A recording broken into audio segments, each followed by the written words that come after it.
आज़बिल्लाहिमिनश्शैतानिर्रजीम बिस्मिल्लाहिर्रहमानिर्रहीम। अस्सलाम वालेकुम स्टूडेंट्स। आज हमारा केमिस्ट्री का जो है वो 10th लेक्चर है और आज हम चैप्टर नंबर 10 एसिड और बेसिस साल्ट में Lewis concept of acid and bases जो है वो स्टडी करेंगे। हमने पहले आर्हीनियस और लोरी ब्रोस्टेड कॉन्सेप्ट जो थे वो स्टडी कर लिए थे। उसके बाद जब आर्हीनियस और लोरी ब्रोस्टेड दोनों के कॉन्सेप्ट जो थे वो फ्लॉप हो गए, फिर जी.एन. 1923 में जी.एन. लेविस एक साइंटिस्ट आया था, एक और साइंटिस्ट आया था जिसने क्या अपना थोड़ा कॉन्सेप्ट जो था इन सब से चेंज एसिड और बेस का कॉन्सेप्ट जो था इसने प्रपोज किया था। अब एसिड, इसने क्या कहा था कि एसिड क्या होता है।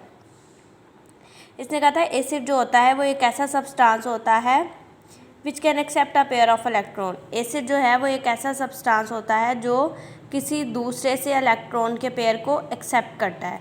एसिड जो है वो एक ऐसा सब्सटेंस होता है जो किसी दूसरे से इलेक्ट्रॉन के पेयर को एक्सेप्ट करता है। और बेस जो है वो एक ऐसा सब्सटेंस होता है जो किसी दूसरे को इलेक्ट्रॉन पेयर डोनेट करता है।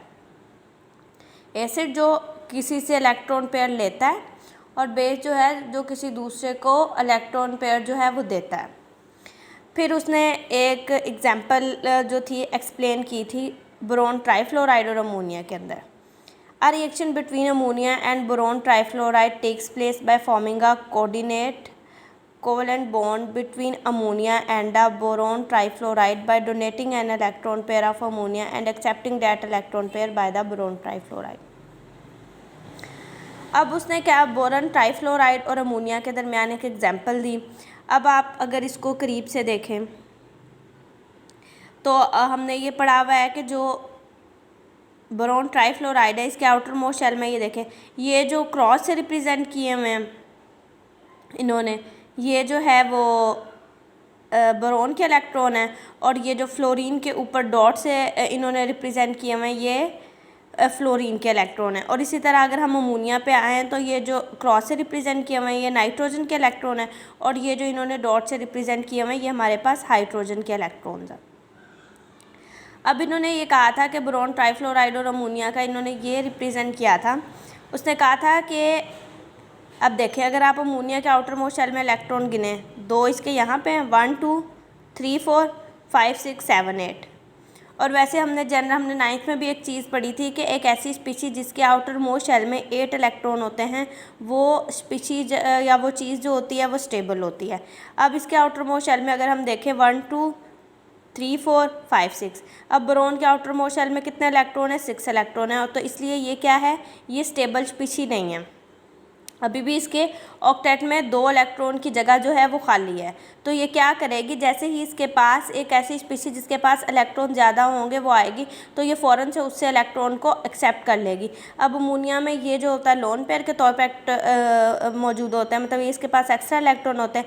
तो जैसे ही अमोनिया इसके पास आया तो ये इससे ये वाले इलेक्ट्रॉन को अपनी तरफ खींचना शुरू हो गई। जैसे ही अपने इलेक्ट्रॉन को तरफ खींचना शुरू हो गई तो इस तरह इन्होंने इलेक्ट्रॉन ने इधर ट्रैवल किया और इनके दरमियान कोऑर्डिनेट कोवेलेंट बॉन्ड बन गया।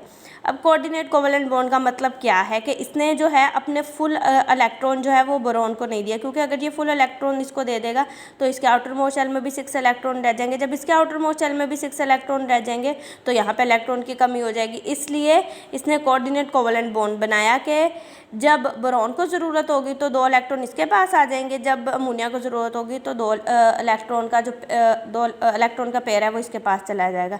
इससे ये होगा कि इसके आउटर मोस्ट शेल में भी 8 इलेक्ट्रॉन मौजूद रहेंगे, इसके आउटर मोस्ट शेल में भी 1 इलेक्ट्रॉन मौजूद रहेंगे। मतलब उसने एसिड और बेस का कॉन्सेप्ट दिया कि उसने कहा कि बोरोन ट्राइफ्लोराइड जो है वो किसके तौर पर एक्ट करेगा, वो क्या इलेक्ट्रॉन एक्सेप्ट कर रहा है, ये एसिड के तौर पर एक्ट करेगा और अमोनिया जो है ये बेस के तौर पर एक्ट करेगा।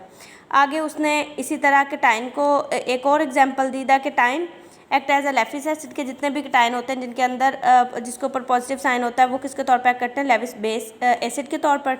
और अमोनिया जो है वो किसके तौर पर एक्ट करेगा, बेस के तौर पर। इसी तरह उसने यहाँ पे इलेक्ट्रॉन की कमी थी तो जैसे ही ये अमोनिया इसके पास आया तो इसने अपने यहाँ से क्या किया, इलेक्ट्रॉन को खींच लिया। जब इलेक्ट्रॉन को खींच लिया तो इनके दरमियान भी क्या हो गया, कोऑर्डिनेट कोवेलेंट बॉन्ड बन गया। अब देखें कि यहाँ पे इसका पहले पॉजिटिव साइन था, अब ये होल के ऊपर पॉजिटिव साइन चला गया। ये इस चीज़ को रिप्रेजेंट कर रहा है कि पहले इसमें इलेक्ट्रॉन की कमी थी, लेकिन अब जो है ये अमोनियम आयन बन गया। अब जो है सारे जितना पूरा है उस पूरे के ऊपर इलेक्ट्रॉन की कमी है। अब सिर्फ हाइड्रोजन के अंदर नहीं, अमोनिया के अंदर भी इलेक्ट्रॉन की कमी, क्योंकि ये अमोनियम आयन में कन्वर्ट हो जाए, और अमोनियम आयन में आपको पता है इलेक्ट्रॉन की डेफिशिएंसी होती है, इसलिए इस डेफिशिएंसी को शो करने के लिए उसने इलेक्ट्रॉन की डेफिशिएंसी को ऊपर शो करने के लिए उसने प्लस का साइन लगाया। अब कह रहा है the product of any Lewis acid base in a single species, कह रहा है कि जब कोई भी इनका रिएक्शन हो गया, जब इनका फाइनल प्रोडक्ट बनता है सिंगल स्पीशी, उसको हम क्या कहते हैं, अडक्ट। हमने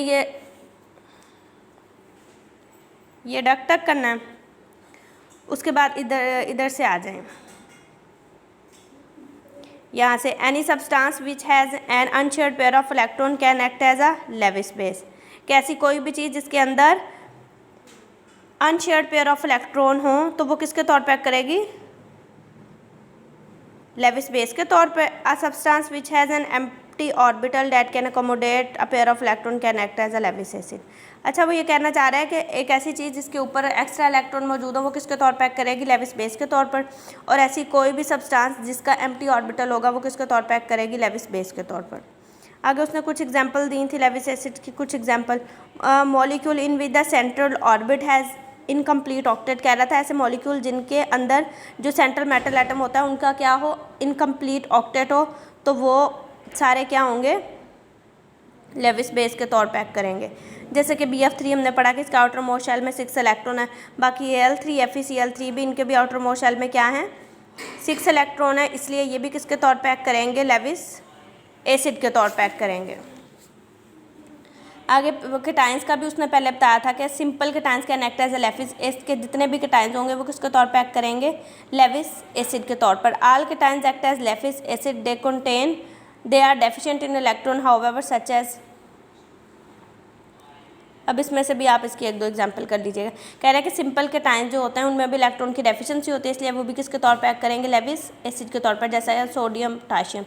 लेविस बेस, अब इसमें कह रहा है कि neutral species having at least 1 lone pair of electron, कह रहा है कि न्यूट्रल स्पीसीज जिनके ऊपर क्या होगा, लोन पेयर मौजूद होगा, वो भी किसके तौर पर एक्ट करेंगे, लेविस बेस के तौर पर एक्ट करेंगे। आप इसमें से इसकी एक दो एग्जांपल कर लें, एक ये कर लें, एक ये कर लें। NH3 के ऊपर भी लोन पेयर है तो ये भी लेविस बेस के तौर पर एक्ट करेगी, और यहाँ पे भी लोन पेयर मौजूद है, ये भी लेविस बेस के तौर पर एक्ट करेगी।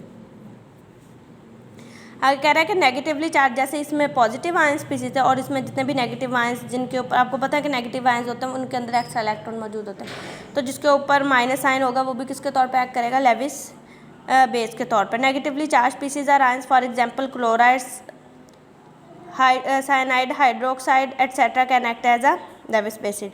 कह रहा है कि साइनाइड आयंस और क्लोराइड आयंस और हाइड्रोक्साइड आयन ये भी किसके तौर पर एक्ट कर सकती हैं, लेविस बेस के तौर पर एक्ट करेंगे।